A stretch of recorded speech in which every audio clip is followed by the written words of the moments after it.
Merci beaucoup. Juste un mot pour introduire ce panel que la FERDI a le grand honneur d'organiser en collaboration avec le ministère français des Affaires étrangères, Concorde et JICA, l'agence japonaise d'aide au développement. Nous avons un panel formidable avec le ministre Canfin, le commissaire Pibals, le Premier ministre Tertius Zongo, le vice-président de JICA et le président du comité de développement, et sans oublier Aminata Niane, qui a été ministre au Sénégal et qui a une très grande expérience du financement privé. Je ne veux pas en dire plus puisque nous avons peu de temps et beaucoup de gens à entendre, et je laisse mon ami Jean-Michel Severino animer cette séance, et qu'il fait au nom de la FERDI puisqu'il est lui-même senior fellow de notre institution. Jean-Michel, merci. Merci. Merci Patrick, bonjour à tous. J'espère que vous m'entendez avec le micro. Il devrait se mettre automatiquement en marche. La technologie est formidable.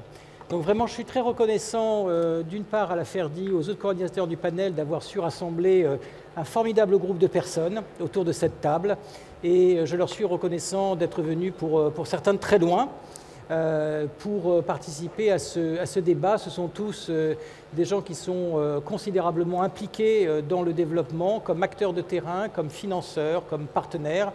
Et je crois qu'on ne pouvait pas rêver d'une meilleure table ronde pour approfondir le sujet qui est le nôtre ici, et qui est celui du financement du développement. Moi-même, Jean-Michel Severino, ai dirigé l'Agence française de développement dans une époque antérieure et suis aujourd'hui investisseur d'impact en Afrique, et donc toujours impliqué à travers le secteur privé dans le financement du développement, qui est notre thème d'aujourd'hui, puisque dans cette session, nous allons essayer de nous interroger sur la manière de mieux mobiliser les ressources au profit du développement.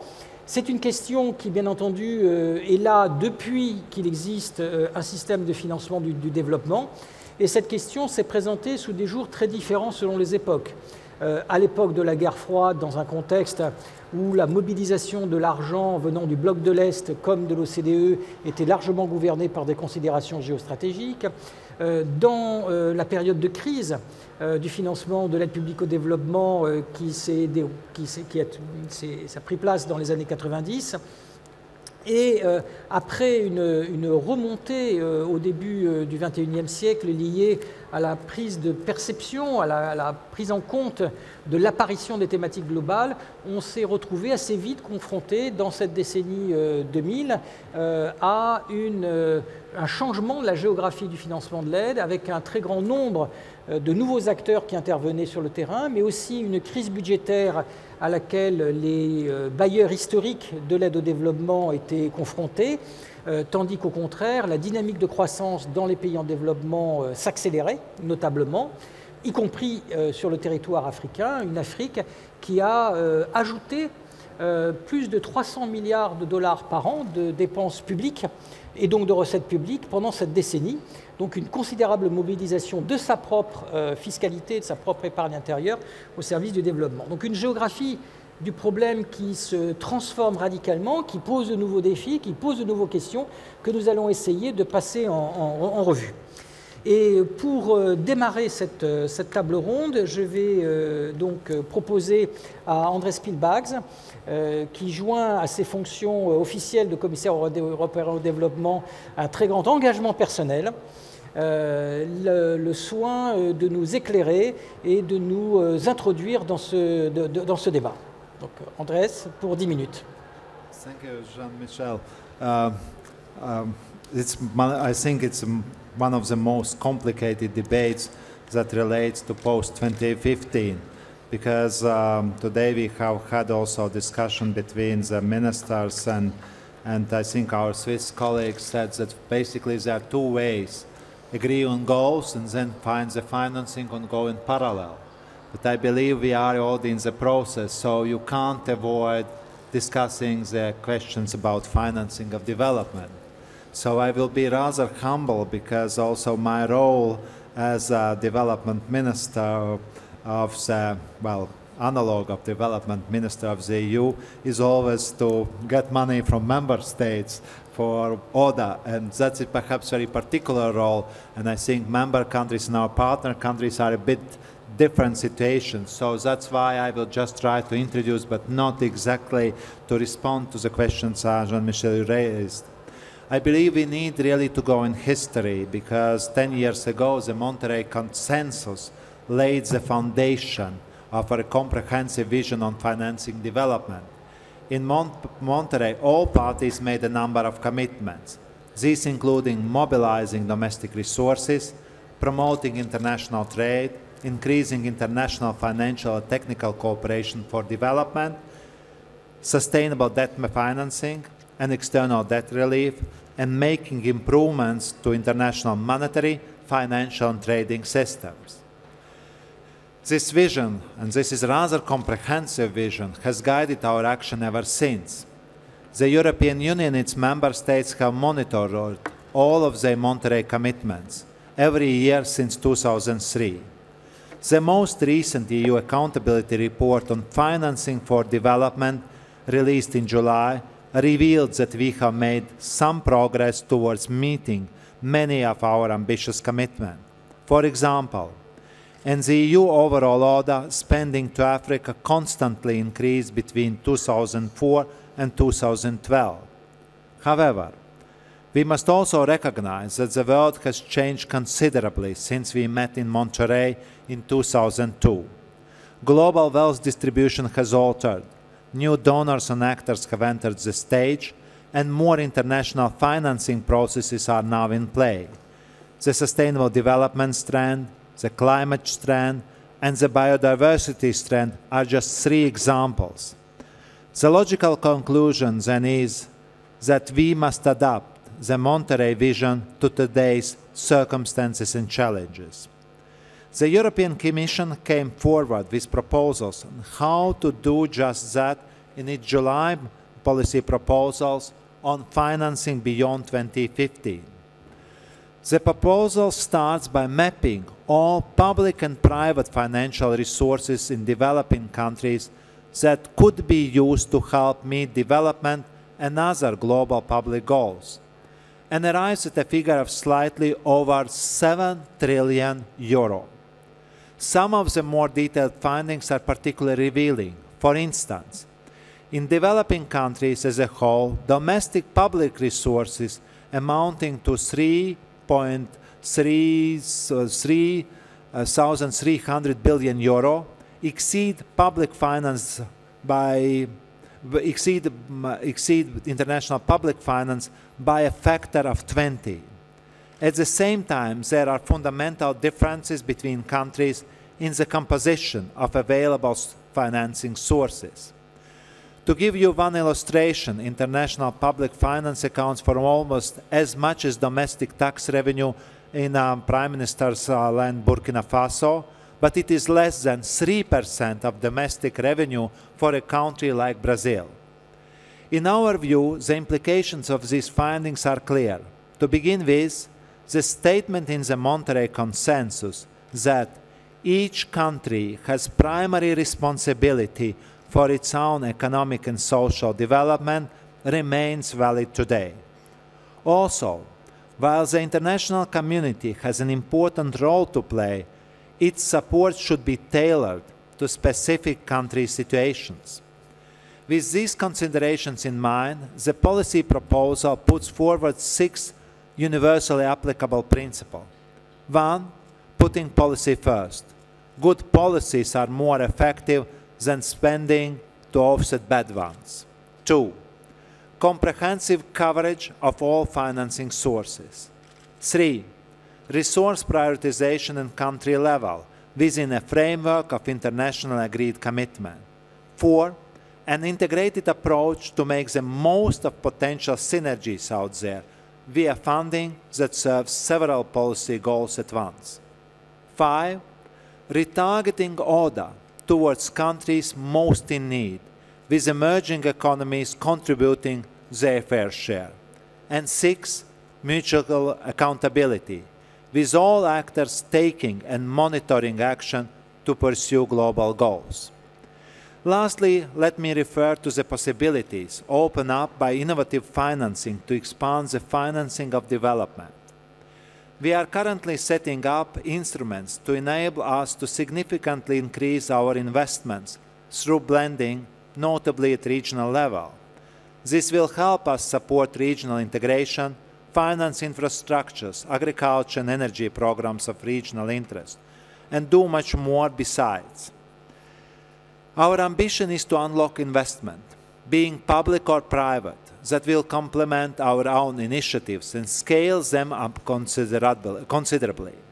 Instead of reaching 10,000 people on a classical ground-based water program, for example, we would be able to ensure access to water to 10 times more people with the contribution from private investments that would not have occurred without our engagement.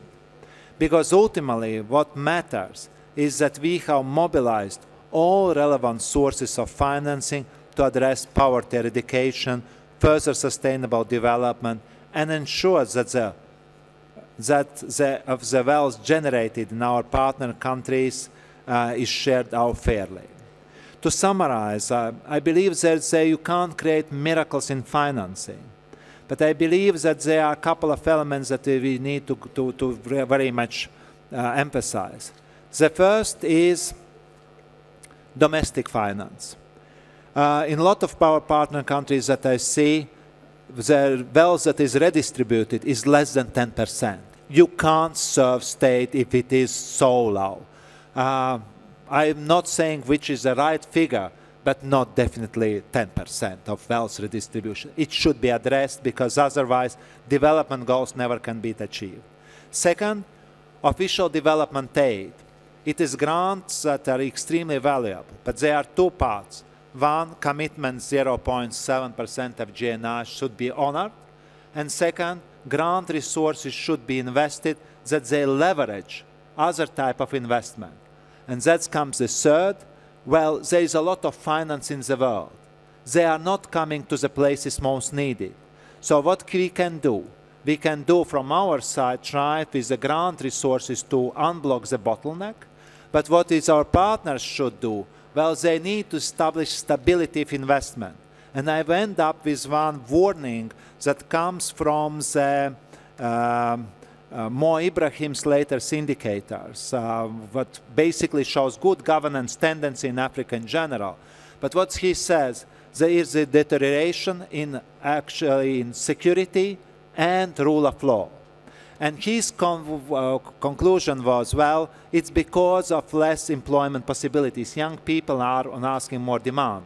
I would say that actually rule of law is crucial to get investments, private investments in the country. Because we need to unlock this potential of private investments that should come in the countries, that should come in the places where most of development is needed. Thank you.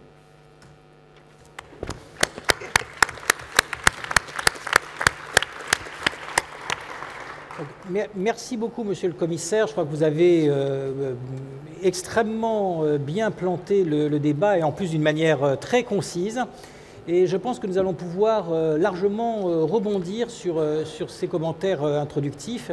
Je suis sûr que Eric Solheim et Tertius Zongo, à qui je vais maintenant passer la parole pour rebondir sur vos propos, ont clairement entendu d'abord que we should reach the 0.7%, donc ils vont avoir envie de parler des volumes, et je suis sûr qu'ils ont été intéressés par,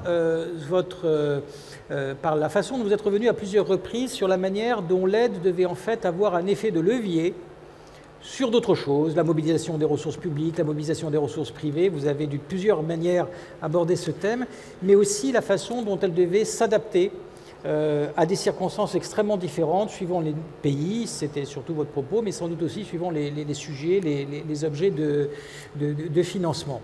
Et on peut peut-être se demander aujourd'hui si nous avons bien un système d'aide publique au développement, qui est suffisant quantitativement, 2 qui est suffisant qualitativement et en particulier dans cette dimension d'effet de levier et d'adaptation, alors qu'on va de plus en plus vers une politique mondiale très structurée, gouvernée par une vision très intégrée et avec des normes qui s'appliquent de plus en plus sur tous les bailleurs et sur toutes les approches. Donc je serais très intéressé par savoir ce que Erik Solheim en pense. Erik Solheim est une grande chance pour ce panel puisque il préside le comité de développement de l'OCDE et c'est donc avec lui que nous pouvons avoir un regard général sur cette efficacité et sur cette pertinence de l'aide. Et puis je demanderai aussi, s'il le veut bien, à Tersus Zongo, ancien Premier ministre du Burkina Faso, ancien ministre des Finances du Burkina, un des grands acteurs de la modernisation et de la transformation des finances publiques et des politiques publiques au Burkina sur plus de 20 ans. Et aujourd'hui dans une activité plus de think tank et académique, de réagir aussi sur quelque chose qui le touche profondément, puisque c'est au cœur de l'action qu'il a menée en tant que membre du gouvernement burkinabé de l'ordre de 2 décennies. Donc, Monsieur Solheim, comment voyez-vous ce sujet ?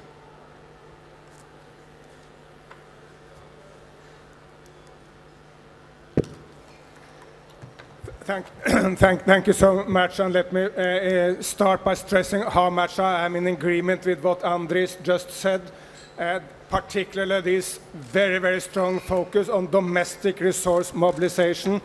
Let's never forget that the vast majority of, for instance, those resources used for education in the world are domestic, they are not international. So the more we can do to make developing nations able to get their own resource mobilization right through, for instance, initiatives like Tax for Development and Tax Inspectors Without Borders, the more efficient we will be on the development agenda. But let me speak about this 0.7 target. I think we should never speak down development assistance. By and large, it has been an enormous success to the world. Poverty is reduced enormously over the last 2 decades. 1% reduction in poverty every year since 1990. That's absolutely remarkable. No one thought it possible. For sure, it's not just due to development assistance, many factors, rise of China being one of them, but it's also due to development assistance. We should speak development assistance up, and the best way to do that is to zoom in on those nations who do succeed. Let me pay tribute to David Cameron, the Prime Minister of the United Kingdom. If the United Kingdom and the great austerity can bring its development assistance up to 0.7, why can't all other nations do the same? And let me zoom in on one middle-income country, Turkey, enormously generous to Syrian refugees. Turkey is the one nation within the OECD who, in addition to that, had the biggest increase in development spending last year. In fact, Turkey is now above the average of OECD countries in development spending. If Turkey can do it, why can't the rest of us do it? Then, still, development, official development spending, or ODA, as it's measured today, is a 40-year-old concept. It has served as well, but it's also time for modernization and time for change. And let me suggest 4 areas for possible modernization, possible change. This is a discussion which will take place within the OECD DAC in the next year. We will try to conclude in December next year, but for sure it must be a much, much wider discussion with developing countries, with the new emerging powers, with civil society, business, everywhere else. The 4 possible areas of change. One is the ODA concept as such. Today we recognize refugee costs in developed nations as part of it. We recognize student costs in developed nations as part of it. Is that right? And maybe much more importantly, there is a disadvantage for success. If, say, Japan is giving a guarantee to, say, Myanmar, and if that guarantee goes well, no problem. Japan will not get the credit for that guarantee. However, if it's a crisis, it does not go well, and development money spent, then Japan will be credited for the failure in its partnership with Myanmar. We should, of course, have the opposite logic, that we support success and make success better leveraged for within the system. So that is one, should we change the concept as such? Second, should we find a new way of measuring all the other beneficial financial flows for development?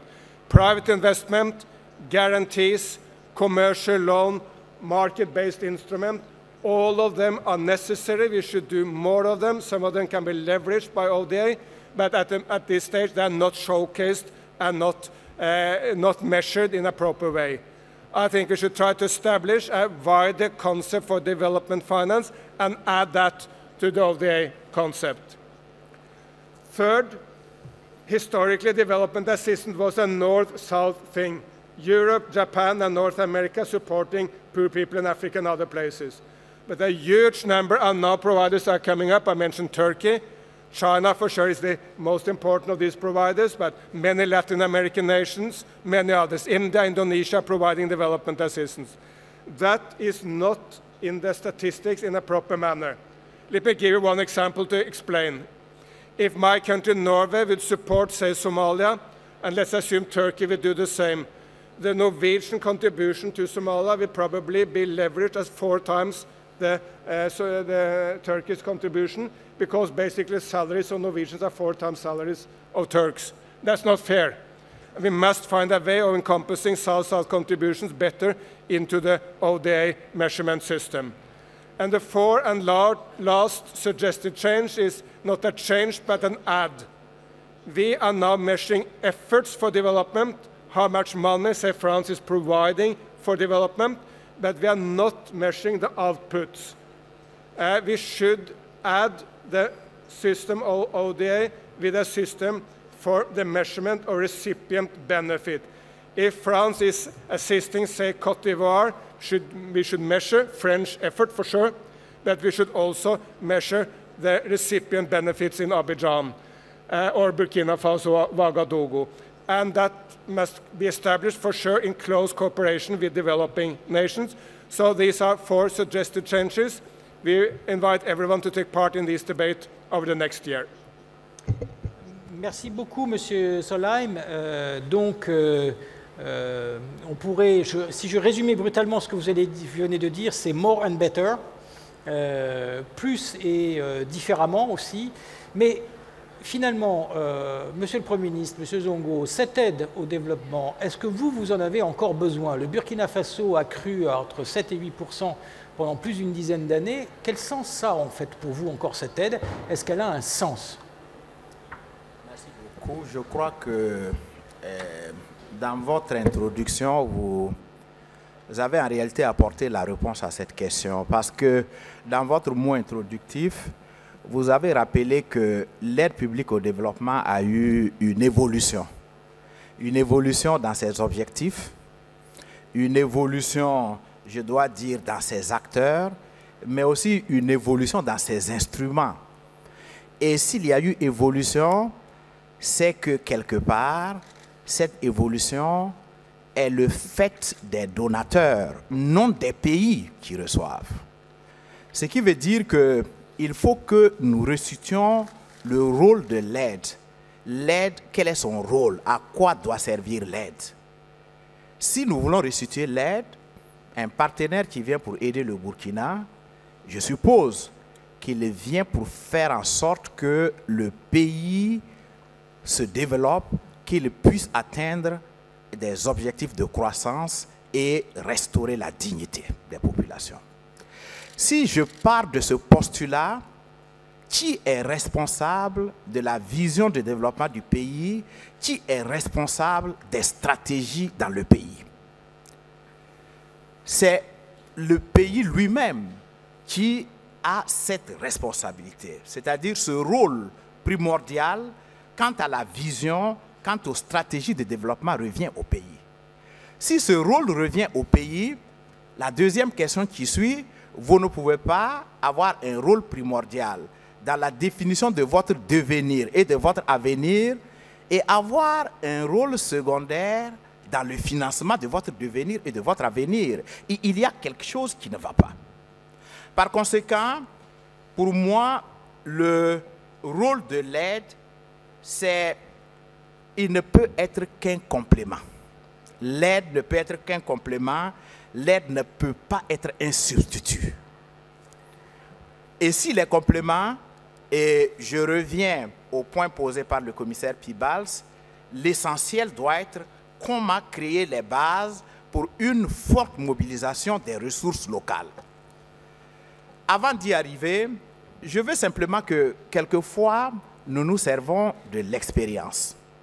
Lorsqu'on regarde dans les dernières années, tous les pays qui sont passés d'un stade de pays avec un développement qui était tout à fait comme le nôtre dans nos pays et qui sont arrivés à des niveaux de développement appréciables aujourd'hui, que l'on veuille parler du Chili, que l'on veuille parler de la Corée du Sud, de la Malaisie, de la Chine, lorsque vous regardez ces pays, l'aide au développement n'a été efficace que parce que ces pays avaient mis en place des politiques commerciales.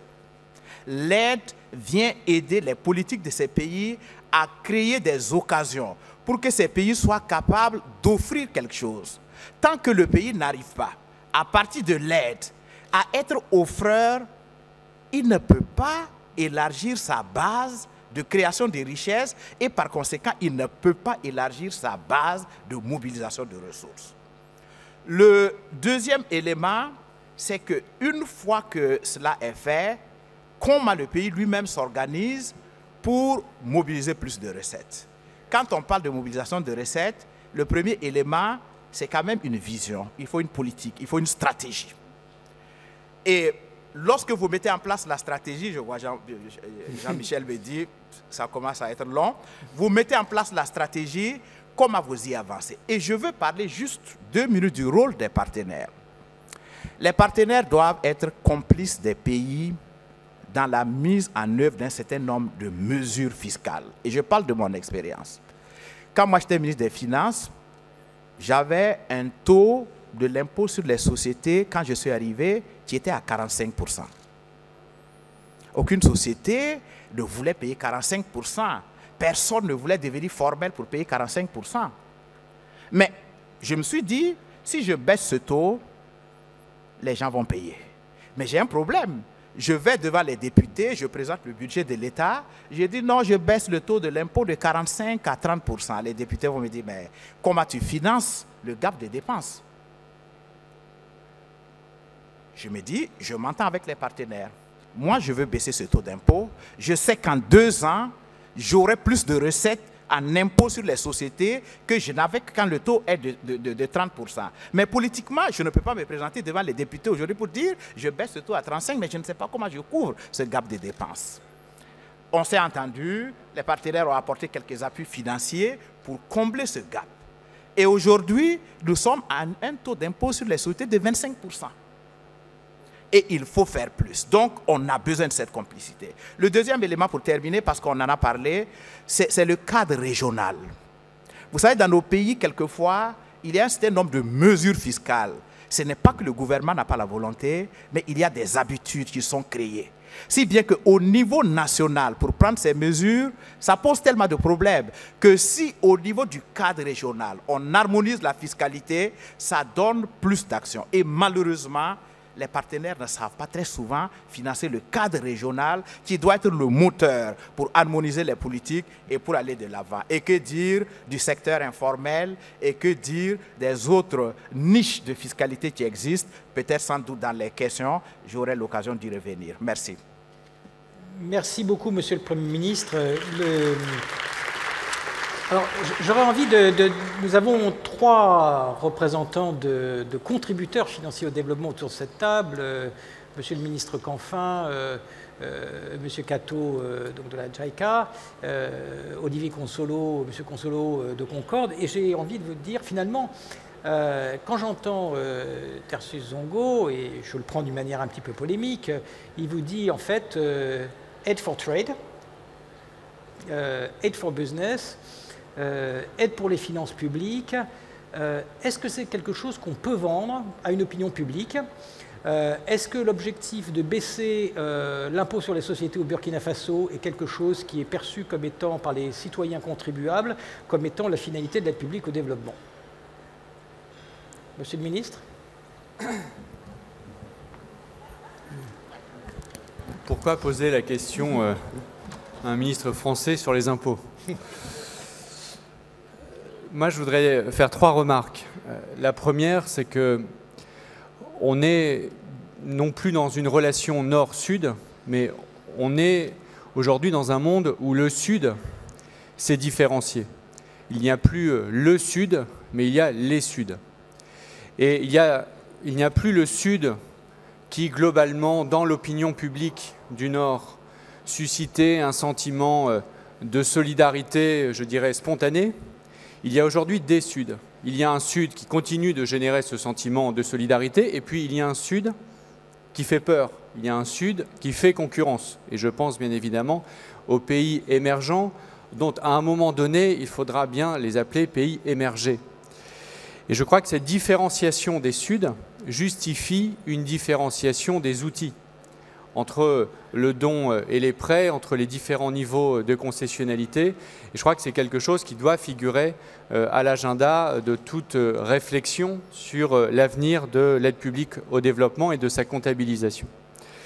Deuxième réflexion, c'est sur la nouvelle carte des bailleurs, et c'est bien évidemment connecté.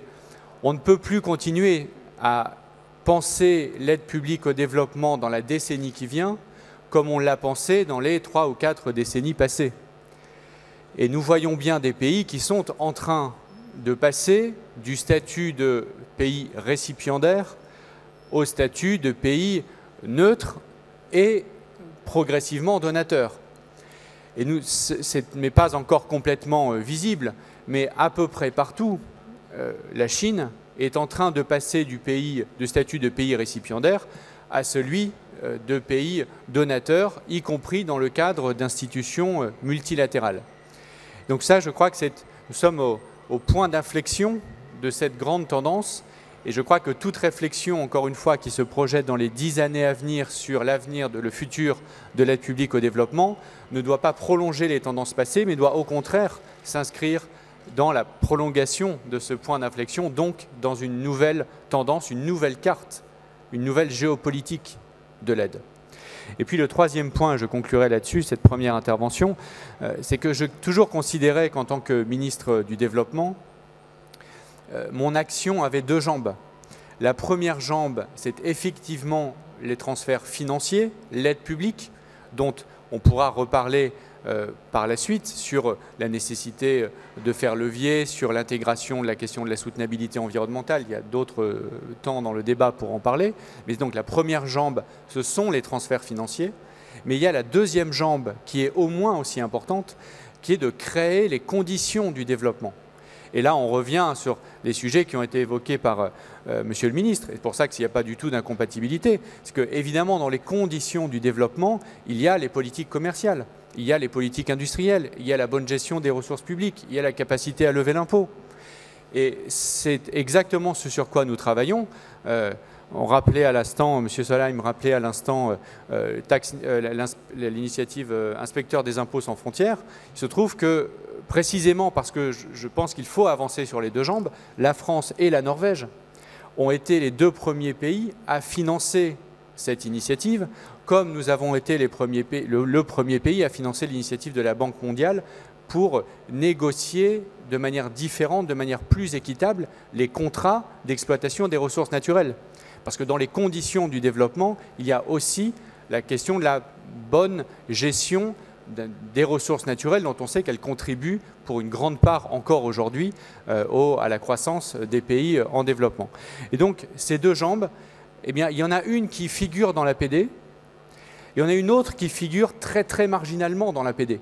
Parce que quand nous finançons la facilité de la Banque mondiale, nous mettons quelques dizaines de millions d'euros sur la table, nous Français, pour un levier qui est potentiellement de plusieurs centaines de millions, voire plus.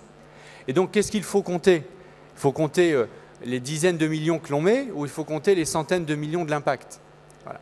Et je pense que ce débat doit avoir lieu parce que, quelque part, l'outil de mesure que nous avons aujourd'hui appartient plus au passé qu'à l'avenir et il drive les politiques publiques et l'attention des différents décideurs et des parties prenantes sur cette politique de l'aide publique au développement avec une lunette, je dirais, un prisme qui, encore une fois, appartient peut-être plus au passé qu'à l'avenir. C'est pour ça que le travail sur l'aide publique au développement qui se lance dans le cadre de l'OCDE est fondamental, même si, et j'en conviens tout à fait, il ne doit pas faire oublier les engagements internationaux qui ont été pris et que, en l'occurrence, quand on parle de financement du développement, l'argent n'est pas le nerf de la guerre, l'argent est le nerf de la paix. Merci. C'est une très bonne conclusion. Et je comprends que vous-même et d'ailleurs le gouvernement japonais soutenez fortement l'OCDE dans son entreprise de révision. Je ne sais pas d'ailleurs si M. Kato ou Olivier Consolo, sur cette question publique, vous souhaitez dire un mot. Je veux bien essayer de répondre. Allô ? Je veux bien essayer de répondre, Jean-Michel, à votre première question par rapport à la mobilisation des ressources domestiques. Alors, est-ce que c'est mieux 45% d'impôt sur les sociétés ou 25% ? Ce n'est pas à nous d'avoir une opinion. En tout cas, je peux en avoir une comme citoyen, mais voilà, il y a un ministre, un ancien Premier ministre, il y a un Parlement, ils décident de baisser progressivement. C'est tout à fait leur responsabilité et leur droit. Maintenant, nous, ce qu'on essaie de faire, c'est de balayer devant notre porte. Et un des obstacles pour beaucoup d'États en développement à mobiliser des ressources domestiques, c'est le fait que nos grandes entreprises européennes, internationales, qu'on appelle les multinationales, c'est devenu les championnes du monde de l'évasion fiscale et de la tax avoidance, que je ne sais toujours pas traduire en français. Et donc voilà, et là, on est très actif, ONG européenne, pour faire en sorte que la Commission, l'Union européenne, soit beaucoup plus prescriptive, puisque l'incitation n'a pas marché pendant 10 ans. Et donc les négociations actuelles sur une directive contraignante pour, on l'espère, tous les secteurs d'activité possibles, non pas seulement l'industrie d'extraction, etc., et un reporting beaucoup plus ample que simplement de l'information financière, mais aussi les droits sociaux, les droits de l'homme, l'impact sur l'environnement, c'est notre combat actuel. Et là, je me tourne vers les représentants peut-être des États membres. Il y a un petit blocage en ce moment et on espère que tout ça va se débloquer parce que c'est fondamental. C'est une opportunité historique, politiquement, pour l'Europe de montrer l'exemple et de balayer devant sa porte pour que le Burkina Faso puisse au moins taxer les grandes entreprises qui font des profits énormes sur son territoire. Un mot à M. Canfin et puis ensuite M. Kato voudra dire quelque chose. Monsieur le ministre, rapidement si vous voulez bien. Rapidement, c'est juste pour aller totalement dans le sens de ce qui vient d'être dit. Il se trouve que l'Union européenne l'a fait dans le secteur extractif en mettant en place la directive sur la transparence et que, sauf erreur de ma part, et quand on vient à Bruxelles, il faut toujours être prudent, la France est aujourd'hui le pays qui pousse le plus pour cette directive tout secteur. Après avoir obtenu la transparence dans le secteur bancaire, avec CRD4, la transparence dans le secteur extractif, nous souhaitons, et c'est la position officielle de la France, d'avoir cette transparence tout secteur pour les raisons qui viennent d'être évoquées. Et donc, effectivement, nous avons à ce stade du mal à trouver une majorité au Conseil pour ce faire. Et je pense que la Commission, s'il y avait un message du Conseil, Michel Barnier a déjà dit qu'il serait prêt à aller dans cette direction. Donc, on est dans une bataille qui est fondamentale, qui est structurante, et toutes les organisations de la société civile qui peuvent être dans la salle, je leur dis, retournez vers vos gouvernements respectifs pour leur mettre une pression maximum, parce que je suis entièrement d'accord, c'est un combat fondamental que pour l'instant, malheureusement, nous n'avons pas encore gagné. Merci. Kato-san, nos débats européens vous laissent perplexe?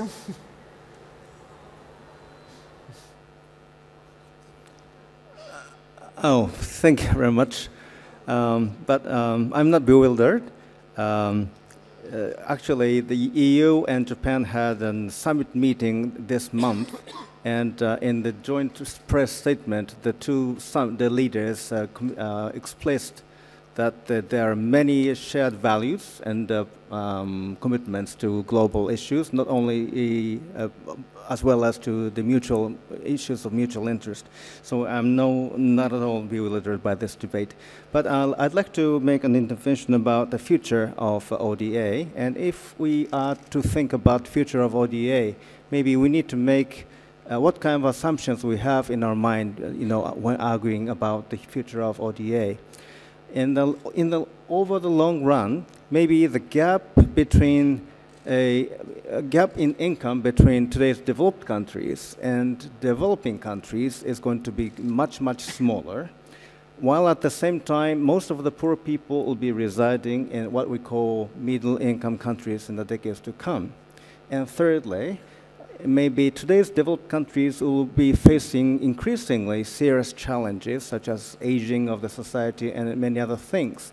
For example, in case of Japan, by the year 2030, when the next development framework of post-2015 expires, well, the population of Japan is 60%, more than 22% of Japan's population will be 65 years or older. So these are the things that the DAC member countries and new donor countries must think about in providing and making decisions how to provide international assistance. So given these assumptions, I'd like to see this kind of picture regarding future ODA. One is perhaps the ODA, or whatever we call it, must be provided to some countries who unfortunately remain poor, who are affected by conflicts or who are affected by natural disasters. This kind of classic activity of ODA must remain no matter how you change a definition of ODA. And secondly, maybe with respect to middle-income countries, maybe traditional transfer of knowledge type cooperation or transfer of financial resources type of cooperation will no longer be necessary. And as Prime Minister Zongo impressed, perhaps ODA could be used to encourage the efforts of the partner countries to mobilize more domestic resources. And thirdly, perhaps again with respect to middle-income and higher middle-income countries, perhaps the official public assistance could be used to create win-win situations and between the private sector of the providing country and private sector of the receiving country, and to promote what we call socially and environmentally friendly and responsible investments. And fourthly, perhaps I would like to agree with what Mr. Khanfan has said, that today's in the future, maybe the cooperation structure would be much more horizontal than it is today. It is rather vertical, maybe, perhaps, but in the future, it'll be more horizontal. And knowledge owned by today's developed country would no longer be applicable or relevant to the country's needs in the coming decades. And more horizontal cooperation and horizontal knowledge exchange, knowledge sharing must be promoted. And for that purpose, maybe today's developed countries must use public finance and aid systems to encourage horizontal knowledge exchange, including South-South cooperation and triangular cooperation. Thank you very much. Alors, merci Monsieur Kato. Vous avez évoqué en fait à plusieurs reprises au fond les investissements privés, le secteur privé dans ce que vous venez de dire, et justement je voudrais maintenant me tourner vers Aminata Diane parce que je crois que dans cette table ronde elle est particulièrement qualifiée pour nous parler de ce sujet vu d'un point de vue gouvernemental d'un pays en développement, puisque au Sénégal, à la tête de l'Agence pour les investissements, vous avez été à la fois en ligne de front de la croisade pour les infrastructures au Sénégal, mais aussi pour les investissements privés étrangers que vous avez activement recherchés. Et s'il y a un sujet sur lequel tout le monde s'entend et dont on parle beaucoup, c'est comment accroître ces niveaux d'investissement privés domestiques et internationaux.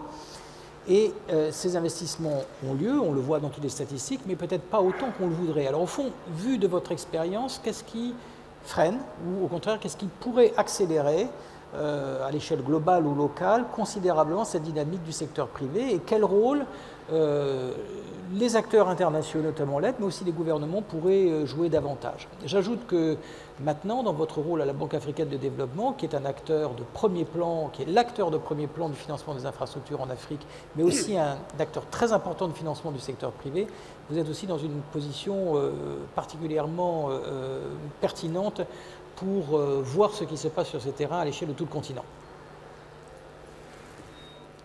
Alors, merci beaucoup.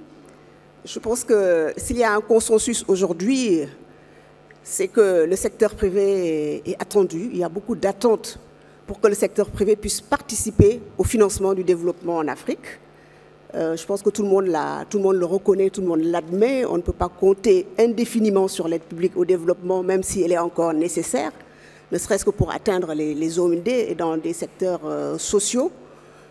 L'épargne publique, malheureusement, dans nos pays, en Afrique, n'a pas encore atteint les niveaux, malgré les engagements pris, notamment à Monterrey. Donc, une des voies prometteuses, c'est attirer davantage le secteur privé. Maintenant, le secteur privé, je pense, est ouvert. Le secteur privé s'intéresse de plus en plus à l'Afrique. Si on met de côté, bien sûr, les pays qui ont des ressources naturelles et qui sont peut-être les cibles et les premières cibles d'un secteur privé international, je voudrais qu'on puisse se focaliser dans deux domaines où le secteur privé national et international pourrait mieux contribuer et de façon peut-être beaucoup plus massive qu'il ne le fait actuellement, avec un impact sur le développement social aussi beaucoup plus important et sur la croissance. C'est d'abord le développement des infrastructures et surtout le développement des petites et moyennes entreprises. Pour ce qui concerne les infrastructures, je pense que les besoins de l'Afrique aujourd'hui sont immenses dans tous les domaines. Les Africains ont besoin de plus de transport, d'infrastructures de transport, plus d'accès à l'énergie, que ce soit pour les entreprises que pour les ménages, surtout aussi au niveau rural et aussi en termes d'énergie renouvelable. Les jeunes Africains aujourd'hui ont besoin, comme tous les jeunes du monde, d'accès aux nouvelles technologies de l'information et de la communication. Donc autant de secteurs dans lesquels les déficits aujourd'hui en infrastructure ont été estimés à environ plus de 100 milliards par an. Et seulement la moitié de ces besoins sont couverts et le fossé et le gap est en train de se creuser davantage. Ne serait-ce que aussi pour accompagner la transformation positive et les perspectives de croissance de l'Afrique. Je pense que l'investissement dans les infrastructures est vital et donc les ressources publiques existantes émanant de l'aide aujourd'hui et des ressources publiques des États ne sauraient suffire. Donc comment attirer le secteur privé dans les infrastructures? Comment attirer le secteur privé dans le financement des petites et moyennes entreprises? Je pense que plusieurs axes peuvent être identifiés. Je pense que le premier et le plus transversal, qui demande le moins de ressources financières possible, c'est d'aider les pays africains à améliorer leur environnement des affaires, lever les obstacles au développement du secteur privé. Dans de nombreux pays, les économies ne sont pas encore ouvertes structurellement à accueillir le secteur privé, ne serait-ce que dans des domaines très très simples, de la création d'entreprises, aux réglementations du travail. Je laisserai de côté la fiscalité parce que c'est un couteau à double tranchant. Je parlerai plutôt de la justice, des règles de droit, donc de la bonne gouvernance. Donc autant d'obstacles naturels qui, malgré les efforts et les progrès qui ont été accomplis, restent encore à approfondir. Et dans ce domaine-là, je pense que des efforts des partenaires au développement pourraient, par des programmes d'appui, de l'assistance technique, aider davantage, mais de manière plus radicale et plus profonde, ces réformes de l'environnement des affaires. Le deuxième axe pour développer, par exemple, les petites et moyennes entreprises, c'est de leur aider à régler ce problème récurrent et structurel d'accès au crédit. Nous savons tous que c'est le segment laissé pour compte, parce qu'ils ne sont pas pris en compte par le développement de la microfinance. Ils n'ont pas encore le profil qu'il faut en termes de management, en termes de fonds propres, en termes de capacité, en termes de garantie pour accéder aux ressources des banques commerciales. Donc là aussi, les agences bilatérales et multilatérales qui gèrent l'aide au développement pourraient mettre à la disposition des PME africaines des lignes de crédit, soit directement, soit plus par l'intermédiaire des banques, pour justement qu'ils aient des profits, des produits financiers et des produits de garantie pour atténuer le risque juste de financement de ces petites et moyennes entreprises.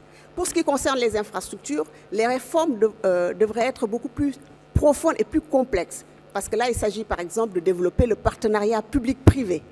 Et tout le monde sait que le partenariat public-privé, bien qu'étant très alléchant, est quand même un domaine assez complexe qui a fait l'objet d'échecs, même si des succès ont été enregistrés.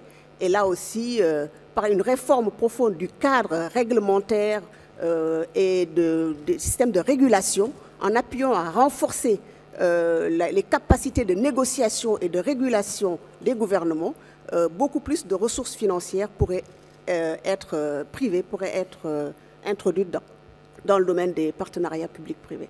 Donc voilà, à mon avis, des axes de développement qui pourraient être approfondis. Mais cela ne pourrait se faire sans qu'il y ait, à mon avis, une bonne coopération, aussi un bon partenariat entre les agences de développement, qu'on évite de démultiplier les efforts, qu'on évite de disperser plutôt les efforts et qu'il y ait une bonne synergie pour que chacun puisse utiliser ses avantages comparatifs et aller dans le même sens, parce qu'on sait que les réformes, que ce soit dans les pays développés, que ce soit dans les pays développement, est vraiment une fonction et une activité sur laquelle les gouvernements ont beaucoup de mal. Et donc une bonne synergie pourrait aider à accélérer et à maximiser l'impact. Yes.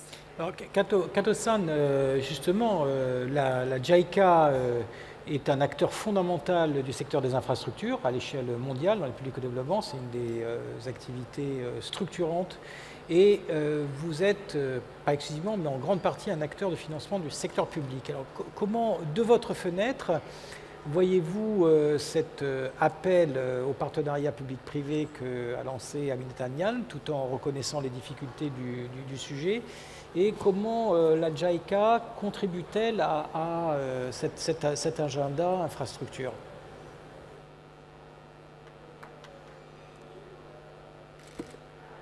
Thank you very much.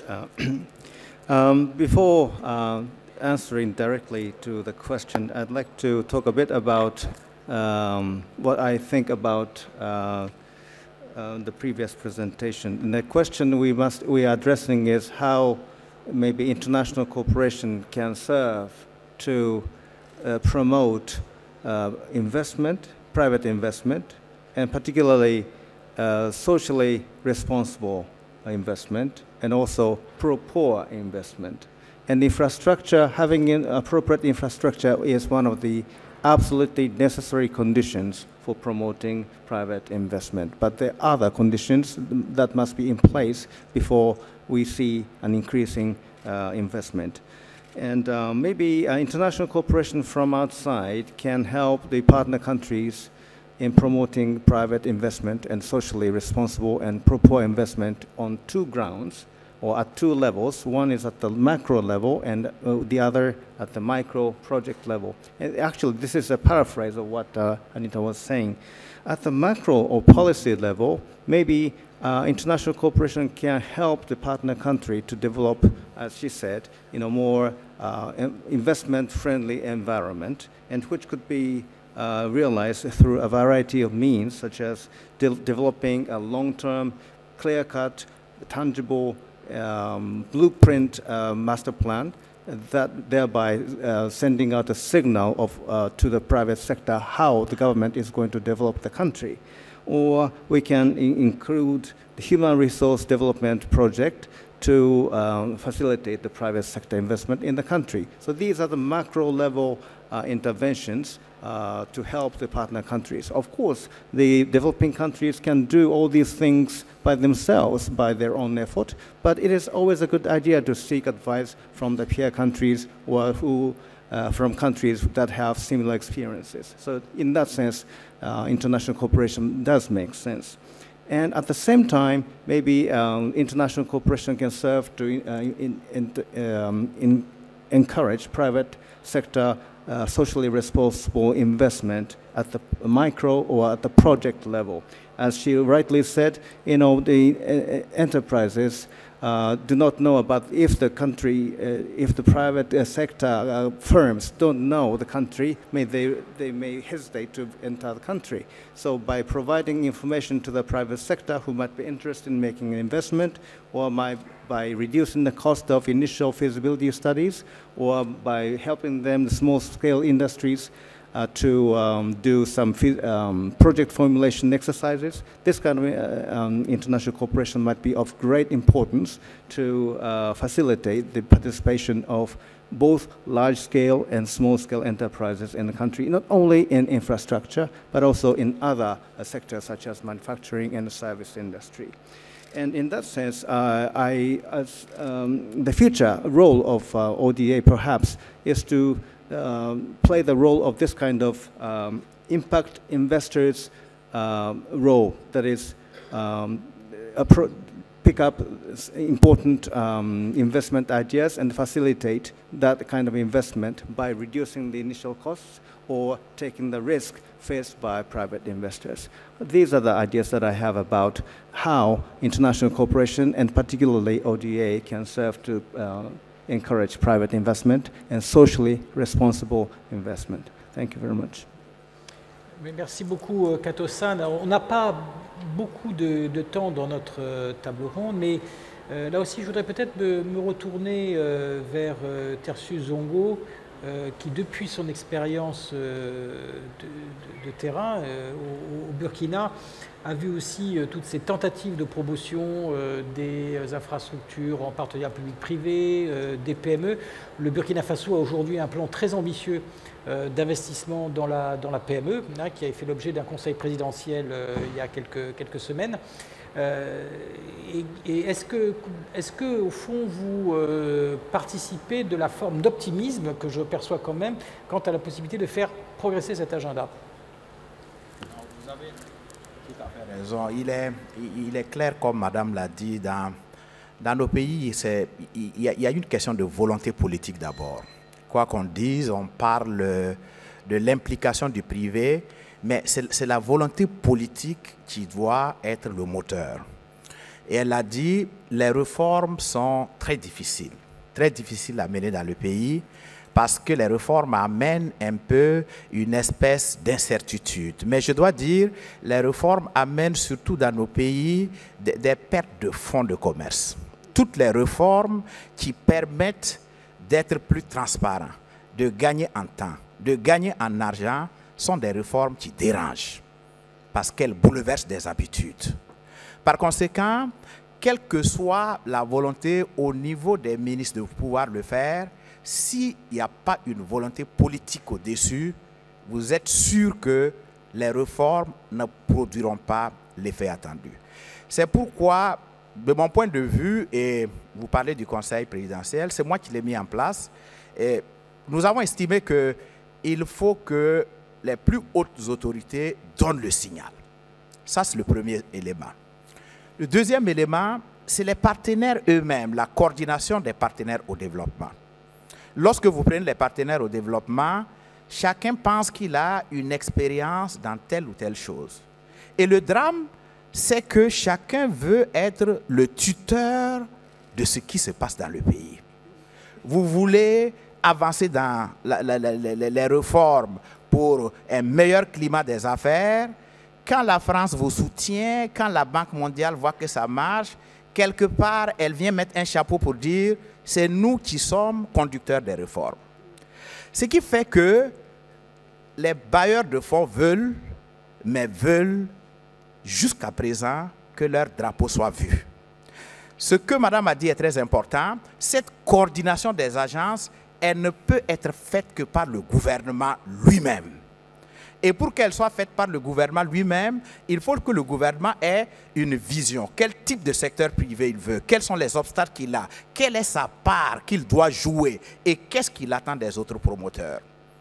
Deuxième point, comme nous l'avons fait, il ne faut pas ouvrir le débat simplement à l'administration. Parce que nos administrations, et particulièrement nos administrations de type francophone, sont des administrations à caractère institutionnel, qui aiment plus ce qui se passe dans les papiers qu'est-ce qui se passe dans la tête, l'esprit d'entreprise.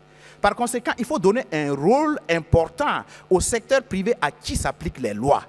Lorsque un fonctionnaire dans son bureau prépare un projet de loi et que la loi est adoptée, elle ne s'applique pas aux fonctionnaires, elle s'applique au privé qui est sur le terrain.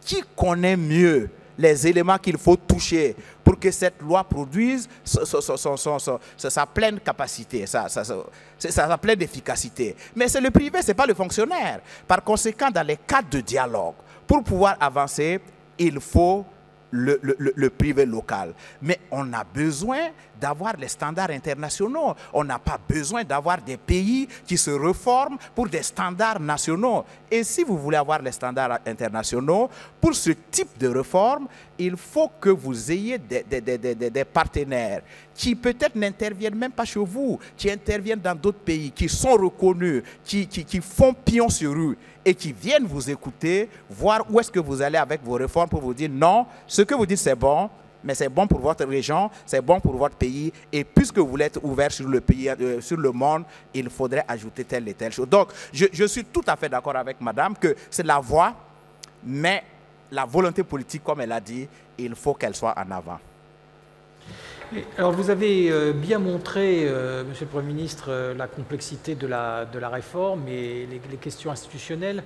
Et d'une certaine manière, c'est vrai pour toutes les questions qui ont touché à au sujet que nous avons. La complexité intellectuelle, institutionnelle, politique des progrès a été très grande. Et cette complexité a été accrue ces dernières années par l'élargissement considérable de l'agenda du développement. Nous allons de plus en plus vers, même je dirais de manière certaine, vers un agenda très intégré qui inclut des considérations environnementales, des considérations climatiques, des considérations de croissance. Donc notre champ ne va pas vers la simplicité, elle va vers une sophistication et un élargissement de spectre encore plus grand. Et là-dessus, j'aimerais me tourner vers le ministre Canfin parce que lui-même est particulièrement actif dans la construction de cet agenda intégré au sein du groupe d'experts issus de la convention de Rio+20 et qui chemine vers une proposition de cadre intégré pour le développement durable. Et aussi en termes pour son engagement personnel, parce que, Monsieur le ministre, vous êtes issu du mouvement vert en France, vous portez des grandes ambitions écologiques, pas simplement sur le territoire domestique français, mais aussi à l'échelle européenne. Au Parlement européen, vous avez été avant, et à l'échelle internationale maintenant.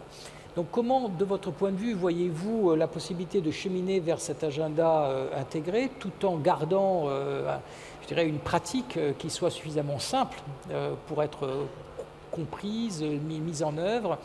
Et là-dessus, je demanderai aussi à Olivier Consolo, de son point de vue, d'apporter ce regard de la société civile sur un thème qui l'implique beaucoup et sur lequel il se mobilise énormément.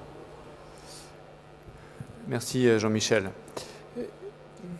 Tout d'abord, il faut rassurer sur le fait que quand on parle d'agenda post-2015, quand on parle d'intégration des questions environnementales, des questions climatiques, on ne parle pas forcément de bouleverser l'ensemble des politiques de développement en termes de solidarité internationale qui sont menées.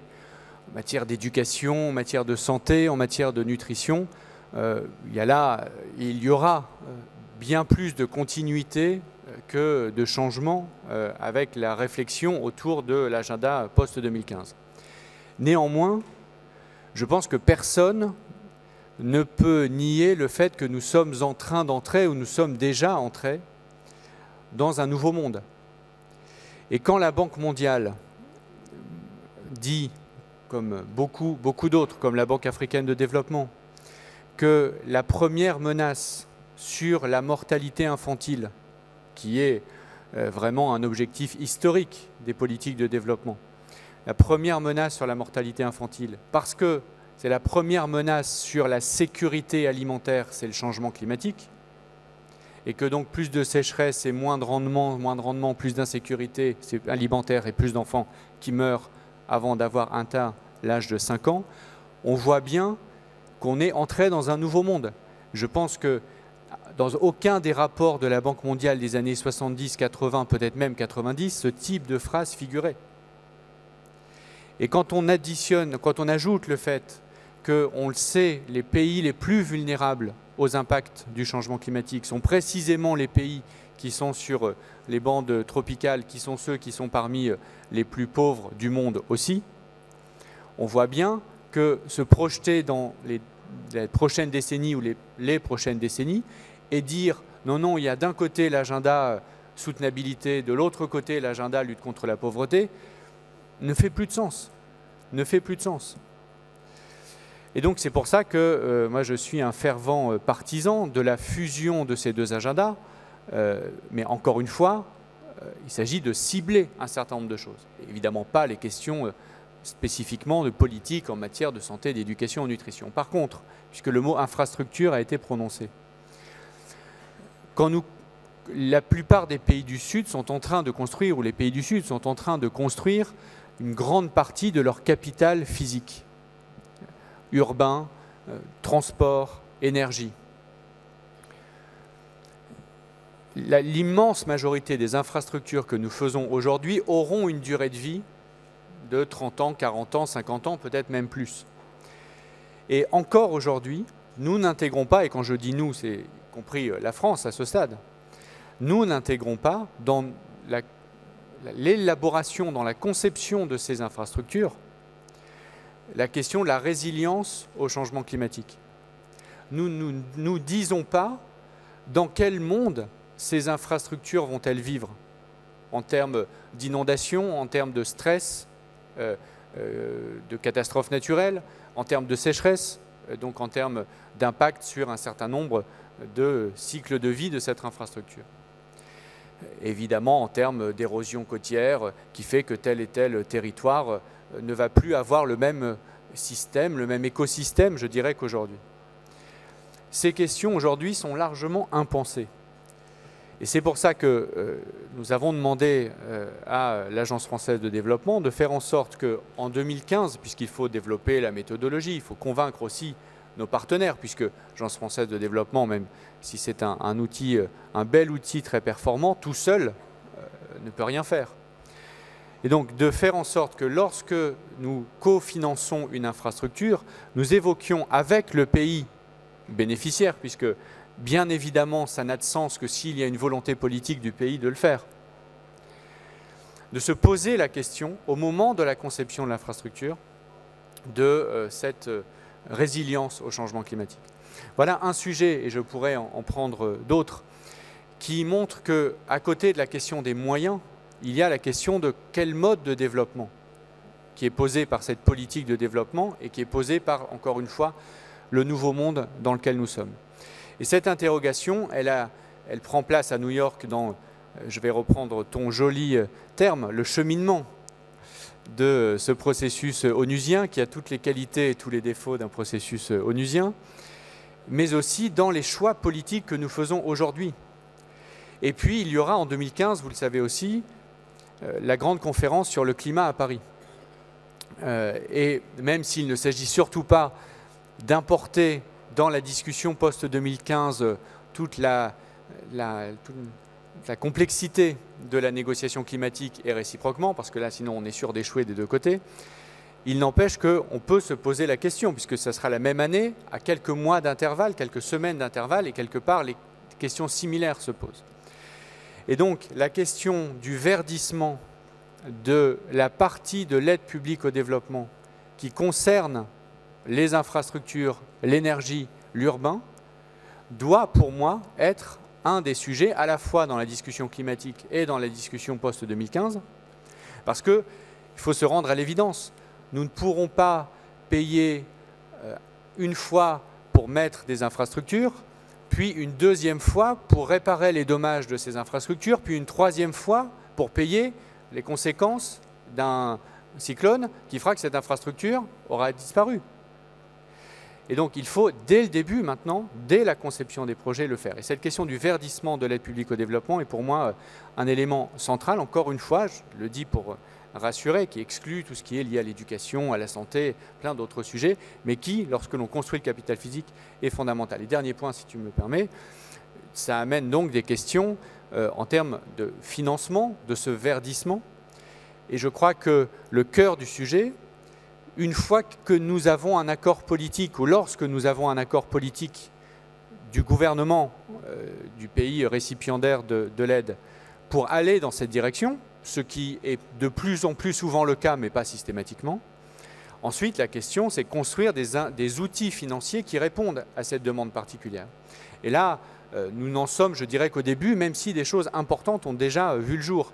Par exemple, au Burkina Faso, ce que nous faisons avec l'Union européenne, le FED et avec la Banque européenne d'investissement, c'est de financer la plus grande centrale solaire d'Afrique subsaharienne avec du don et du prêt. Du prêt parce que cette centrale solaire va vendre de l'électricité, donc elle va avoir des revenus, donc c'est normal qu'elle rembourse une partie du prêt, voire la totalité, c'est souhaitable.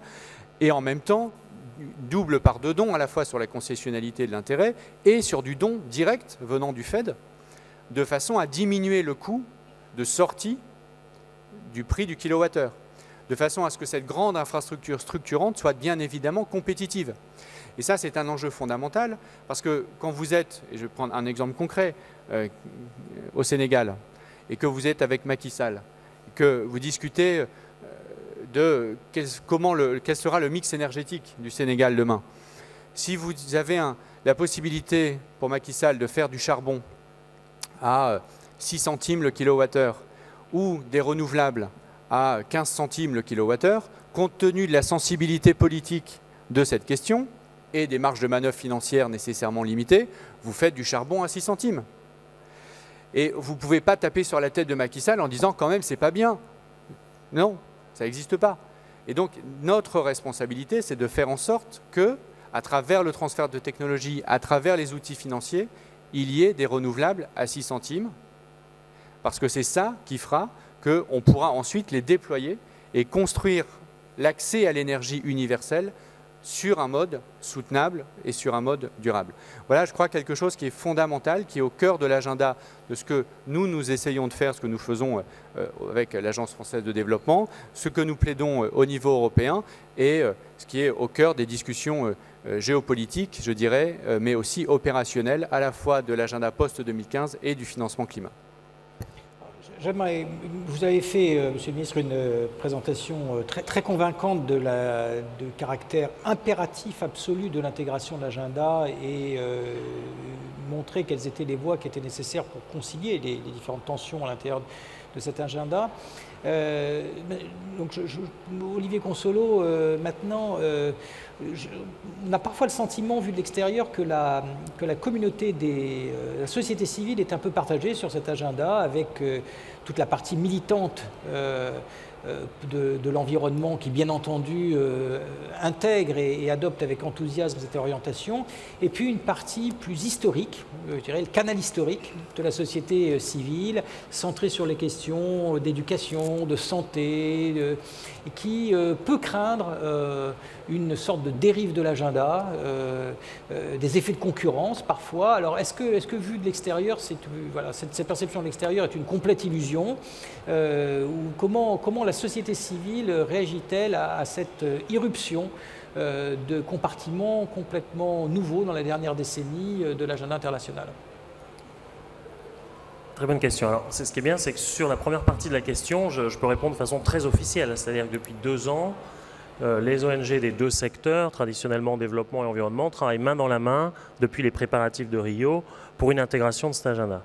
On a pris tous des positions très claires vis-à-vis des institutions européennes pour que ça devienne un agenda universel, parce que c'est aussi une dimension qu'on n'a peut-être pas mentionnée, mais qui est très importante. Ce n'est pas juste 2 thèmes qui se rejoignent, c'est le dépassement de cette vieille division que vous avez d'ailleurs dans l'introduction rappelé qu'elle était juste irrelevant, entre le nord et le sud. Donc il nous faut un agenda universel qui intègre ces 2 dimensions, pauvreté et développement durable. Donc là, il n'y a plus de discussion et on fait du mieux qu'on peut pour avancer. Ça demande aussi pour nos organisations un certain nombre de pas concrets vers plus d'articulation, mais on y travaille. Maintenant, là où il y a, et ça revient au cœur de ce panel, peut-être qu'il y a certaines tensions, c'est quand on parle du financement. On ne peut pas recycler le peu d'APD qu'on a aujourd'hui et qui est en diminution depuis 2 ans sur tous les agendas. On ne peut pas dire avec le peu qu'on a, Alors on va faire de la pauvreté, c'est quand même ce que le traité de Lisbonne nous demande de faire, donc de la lutte contre la pauvreté. Et puis quand on va dans une négociation climat, on utilise les mêmes fonds, parce qu'évidemment une partie de cet argent sert aussi à faire de la mitigation climat, etc. Et puis après on se retrouve à Rio, et puis on dit, mais oui, non mais vous savez, c'est du développement durable vert, parce qu'on fait attention. Donc on est en train de recycler des ressources limitées sur 3 agendas, et ça c'est inacceptable. Et sur ce point, ça me permet de rebondir sur le début de la discussion. L'APD pour nous, ce n'est pas qu'une histoire de bonnes intentions, parce qu'ici, il y a un grand consensus. Vous avez tous été, M. Pibax le premier, en faveur d'atteindre les objectifs. La réalité, c'est qu'on ne les atteint pas. Et si on ne les atteint pas, c'est parce qu'au niveau politique, il n'y a pas suffisamment de motivation pour rendre concrets les engagements budgétaires. Nous pensons qu'une façon peut-être de réveiller nos responsables politiques, si je peux me permettre l'expression, c'est de leur dire que c'est la condition sine qua non pour quelconque négociation dans le post-2015. Les pays en développement ont bien compris qu'ils ne vont pas se réengager sur un agenda ambitieux pour refaire la même petite histoire des OMD, où on leur a demandé de faire beaucoup de choses sans ressources. Et ce n'est pas uniquement en remobilisant des fonds domestiques, des ressources domestiques, ou en faisant des appels du pied au secteur privé, qu'on va redonner confiance à des gouvernements du Sud qui ont compris la farce des OMD en termes de mobilisation de ressources. Donc c'est une question politique, elle est centrale. L'Union européenne, qui est un champion sur plein de ces sujets, n'aura aucun pouvoir de négociation si on n'atteint pas les 0,7% en 2015, y inclut, Monsieur le ministre, la France. Donc c'est un grand sujet. Maintenant, il y a des nouvelles sources de financement à mobiliser. Monsieur le ministre ne l'a pas mentionné, mais la France a été, là pour le coup je passe plutôt la pommade, a été un champion sur la question des taxes sur les transactions financières. Et vous, personnellement, dans un engagement plus long encore. On est tout près de la mise en œuvre. Il y a 11 pays qui sont d'accord. Qu'est-ce qu'on attend? J'aimerais bien... Il y a peut-être des obstacles politiques, institutionnels, techniques, mais il faut y aller. C'est le bon moment pour montrer à la communauté internationale qu'on est capable de mobiliser des nouvelles ressources. Ma dernière remarque, elle consiste la nature de ces ressources. On voit bien dans la partie du débat précédent, comme on n'arrive plus à mobiliser les ressources publiques, on se tourne vers les ressources privées. Mais ce n'est pas une histoire de où est l'argent, c'est une histoire politique de faire le choix de ressources publiques ou de ressources privées. Est-ce qu'on veut que la solidarité internationale devienne de la philanthropie caritative, comme on a un peu fait les ONG, on appelle à la bonne, à la bonne âme de nos vieilles grand-mères pour qu'elles donnent un peu d'argent? Ou est-ce qu'on parle d'adresser au niveau international la question des inégalités et de l'accès aux droits pour tout le monde? Et ça, c'est une question politique qui ne va pas se résoudre avec du financement privé, dont ce n'est pas l'objet. Une entreprise, elle a autre chose à faire, à part payer ses impôts, on l'a déjà dit, mais elle a autre chose à faire. Donc cette question de mobiliser des ressources publiques au niveau international pour une redistribution dans un monde qui n'a jamais été aussi riche. Le PIB mondial, c'est 60 000 milliards d'euros. Et quand on nous dit qu'on n'arrive pas à mobiliser quelques dizaines de milliards sur des grands enjeux climatiques, c'est aussi une farce. Donc je pense que c'est ça les vraies questions, et on espère, avec le volontarisme des uns et des autres, notamment de la France avant la négociation climat, qu'on fera des pas dans la bonne direction.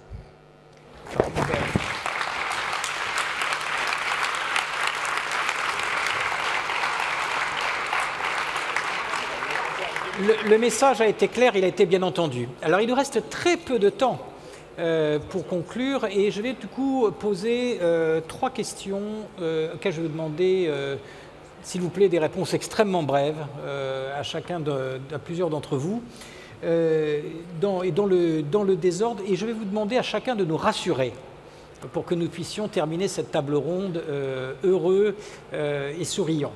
Je vais demander à M. Solheim de nous rassurer sur le fait que la mesure de l'aide publique au développement, sa prise en compte, qui est actuellement l'objet d'un chantier, ne veut pas être perturbée par ce débat compliqué sur les ressources qui viennent, qui sont destinées au changement climatique et qui pour certaines peut être considérées comme des ressources au fond se substituant à de l'aide publique au développement, ces questions de fongibilité de l'agenda. Et comment aujourd'hui, voyez-vous, du point de vue du comité d'aide au développement la difficile question de cette mesure des engagements, puisqu'elle est au cœur des questions politiques de la crédibilité sur le discours financier. Je vais demander à M. Kato aussi s'il peut nous rassurer sur ces questions d'allocation. La JICA, tout le monde ne le sait pas, est une institution qui s'est profondément engagée en faveur de la lutte contre le changement climatique. Elle a été l'institution pionnière qui a par exemple développé les prêts globaux finançant les politiques de lutte contre le réchauffement climatique en Asie, qu'elle a étendu dans beaucoup de pays du monde. Et on a envie de poser à une institution de cette taille et de cet engagement-là la question de savoir si les engagements, si les volumes financiers qu'elle a alloués à la lutte contre le changement climatique, au fond, ont chassé les autres investissements qu'elle fait d'habitude dans le secteur, comme dans les infrastructures, dans la santé, dans l'éducation. En gros, est-ce que pour vous, un agenda chasse l'autre ou arrivez-vous à intégrer ces agendas? Et puis, je voudrais demander aussi à Aminata Ndiaye de nous rassurer, toujours en 1 minute chacun, si vous voulez bien, sur un autre sujet. Les gouvernements du Sud aussi sont souvent perçus par je dirais, les milieux environnementalistes comme étant réticents à l'adoption d'un agenda ambitieux en matière de lutte contre le changement climatique sous ce prétexte que, au fond, cet agenda serait contradictoire avec la croissance économique, serait également, finalement, réduirait les ressources allouées à des besoins considérés comme étant vitaux dans le pays.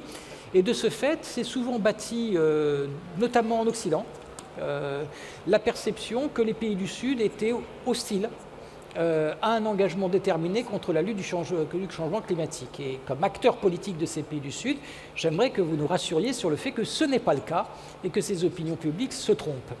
Est-ce que vous accepterez de relever en 1 minute ce défi pour chacun d'entre vous? Monsieur Solheim.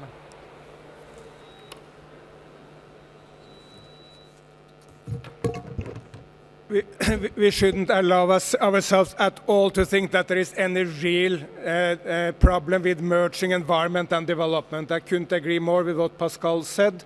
There are a huge number of examples of how this come together, provide energy for the poor through renewables, provide climate-smart agriculture to increase productivity, and probably the most successful example of all, the global coalition to sustain the global rainforest. Brazil has reduced the deforestation rate in the Amazon with 80%, at the same time providing livelihood for poor people in the Amazon. So we should not at all construct any contradiction between the two. They should merge. And then I will add one other comment, because I think we have all reasons for being optimist rather than pessimist. The average human being is not poorer than in the past. The average human being is living much longer, is much taller, much fatter, much better educated, and in much better health than at any point in human history. And if I may add to the end, I don't think even we should think that the world is more complex. I think the world is much more simple than it was in the past. Because for the first time in human history, we know what to do. The emperors, the kings, the presidents of the past do not know what policies can eradicate poverty. Now we have seen it happen in Japan, in Korea, in Singapore, in China, in Turkey, in Brazil, in Chile, in Mexico. We know what to do. The policies are there. We should just apply these policies. And for the first time in human history, we have all the resources. The amount of the global GDP which is needed to eradicate global poverty is 0.2. Is one month global growth. The growth from today until Christmas is enough, if it was well distributed, to once and for all eradicate absolute poverty. So for the first time, we have all the resources, we know the policies. What we do need is, to echo Mr. Songo, is the political will. So let us revoke the slogan, yes we can. Okay.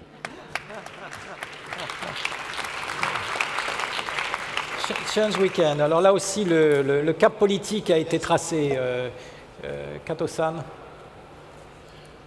Well, thank you very much, Jean-Michel. My answer to your question is, of course, the activities toward development, activities toward climate change adaptation and mitigation are not mutually exclusive. They are kind of the same and same thing, actually. And there are many examples where development activities can promote the poverty reduction and the enhancement of livelihood on people at the same time, and serve to mitigate the climate change negative impacts. Agriculture and health and forestry and fishery and industry and energy, in every sector, the rational investment for development can at the same time be an investment for climate change adaptation and mitigation. And of course, since as I stated at the very beginning of my remarks, today's developed countries will be increasingly facing the constraints of financial resources, and every dollar and every yen or every euro must be spent wisely and in a rational manner. And in that sense, we need to make every effort so that the development activities and the climate change mitigation and adaptation must be compatible with each other. And one final comment: we've been talking about the financial resources all along.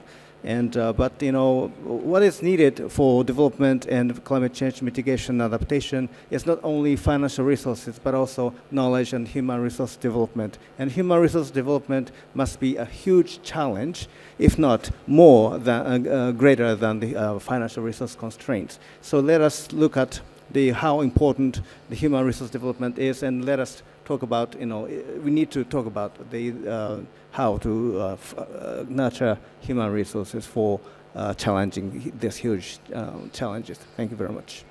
Et merci de nous recentrer sur le plus important, le savoir et les capacités. Aminata, le Sénégal a le mot de la fin. Je ne sais pas si je peux continuer à parler du Sénégal, que j'ai quitté, mais je pense que les souvenirs sont encore frais. Si un pays comme le Sénégal ou d'autres pays africains ont pu peut-être être un peu réfractaires à la prise en compte du développement durable et du changement climatique en termes de coûts, surcoûts budgétaires et de ce que ça a sollicité par rapport à leurs besoins immédiats, je ne pense pas que ça soit le cas actuellement. Je pense que depuis quelques années, depuis au moins 5 ans, nos pays sont frappés de plein fouet par les changements climatiques en termes de augmentation du niveau de la mer, d'inondations chroniques, et aussi dans le domaine de l'énergie. Ils sont frappés de plein fouet par la hausse vertigineuse du coût du pétrole pour nos pays qui n'en produisent pas. Donc je pense qu'aujourd'hui, la prise de conscience est là. Ce qu'il faut, c'est un certain réalisme et les aider, les accompagner vers la transition, vers cette économie verte, et les accompagner dans la prise en charge financière des besoins qui sont accrus en termes d'atténuation des effets du changement climatique. Je pense que c'est ce que le ministre a évoqué tout à l'heure en termes de politique de mix énergétique. Donc le mix énergétique doit être variable dans le temps et donc tenir compte des besoins immédiats, mais aussi tenir compte de l'intégration progressive des énergies renouvelables. Je pense que pour aussi parler avec ma casquette Banque africaine de développement, c'est ce que la Banque africaine de développement a compris, et que dans ses objectifs prioritaires dans les 10 prochaines années, non seulement il y a le développement, la croissance inclusive, mais aussi la progression vers une croissance verte, en incitant de plus en plus les pays à investir dans le développement durable, à les accompagner dans ces investissements. Dans le domaine de l'énergie, elle incite aussi le secteur privé en mettant à la disposition d'instruments innovants, de garanties, pour investir dans les énergies renouvelables, mais surtout, elle accompagne en appui technique et en conseil les gouvernements pour intégrer justement ces énergies renouvelables dans leur politique, dans réformant les politiques énergétiques, et aussi de manière technique à développer leur système de transport, leur réseau électrique pour ne serait-ce que pour parler de l'énergie solaire, pouvoir intégrer cette énergie solaire progressivement dans les réseaux qui ont été conçus il y a très longtemps et qui ne prévoyaient pas ce genre d'énergie renouvelable. Donc je pense qu'aujourd'hui, la prise de conscience est là. Il faut aussi intégrer nos pays et nos gouvernements dans la négociation de ces nouveaux post-2015 pour que, comme disait le Premier ministre tout à l'heure, l'appropriation soit beaucoup plus forte, parce que l'accompagnement doit, si on veut espérer réussir à nous passer progressivement, en tout cas de l'augmentation de l'aide en quantité, il faut que l'appropriation vraiment soit bien forte au niveau de nos pays. Merci. Alors, merci Madame la Ministre. Écoutez, je crois que la conclusion de ce panel, compte tenu du temps que nous avons largement débordé, malgré les très grands efforts de concision des panélistes, la conclusion de ce panel sera très brève. Je crois que nous devons tous reconnaître que nos panélistes ont fait un grand effort pour nous rassurer. Et répondre à l'agenda sur le fait que nous allons vers cet agenda plus intégré, plus ambitieux quantitativement, plus efficace par son orientation vers l'effet de levier sur les autres ressources de tout type, vers une plus grande adaptabilité et adaptation